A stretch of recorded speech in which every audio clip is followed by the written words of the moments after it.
السلام علیکم ګرانو دوستانو. نن به زه تاسو ته د افغانستان رشید خان مینوالو ته یو ډېر زبردست او د خوشحالۍ خبر ورکوم چې رشید خان په پاکستان سوپر لیګ کې د خپل ټیم لپاره یعنی لاهور قلندر لپاره دویمه لوبه هم ګټلې ده. که تاسو مور باندې خوشحاله سوي یاستئ دغه ویډیو هم در سره حتما لایک کړئ.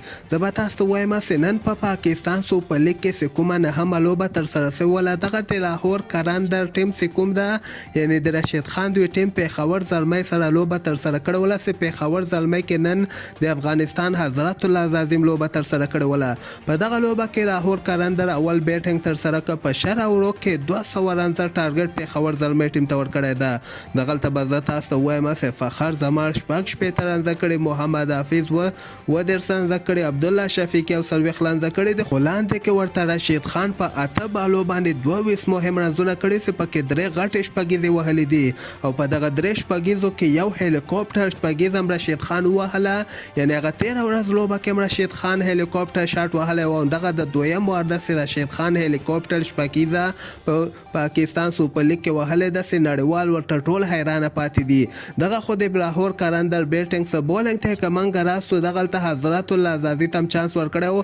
حضرت الله عزازي ته د شاهین شاه افریدي له طرف نه یوه ډېره خطرناکه یارکړه ورکړ سوله. حضرت الله عزازي نن یعنې بخت کار ونه کړ، په صفر باندې اوټ سو، یعنې 3 بالې لوبه ولیدي او خپله ویکټ یې له لاسه ورکړې ده. همدغسې پېښور زلمی دغه بیټسمینانو بیا دومره خاص بیټینګ یې ترسره نه کوي. 100 پورې دغه رنزونه رسولي دي او ټول اورونه بیا ختم سوي دي. په 9 رنزو باندې د لاهور قلندر ټیم چې کوم دی یعنې د رشید خان دوی ټیم دغه دویمه لوبه یې په پاکستان سوپر لیګ کې ګټلې ده. بولینګ ته کمنګ راستو رشید خان په 4 اورو کې 38 رنزه ورکړی او د مقابل ټیم شعیب ملک چې کوم ده هغه ورته اوټ کړی ده. الان کې دغه پیچونه ډېر زیات بیټینګ ته جوړ دي، یعنې ډېر ښه بیټینګ ورباندې کېږي. خو بیا هم رشید خان تاسو وکته بیټینګ یې ورته ښه کړی و او بالینګ یې ورته نن ګزارهار بالینګ یې وکړ چې دغه شعیب ملک ویکټه رشید خان واخیستله. خو دغه لوبه کې زازی بیا دومره خاص نه ده ځلېدلی او سبا ته به زه تاسو ته وایم چې په پاکستان سوپر لیګ کې یوه ډېره زبردسته لوبه هم ترسره کیدونکې ده.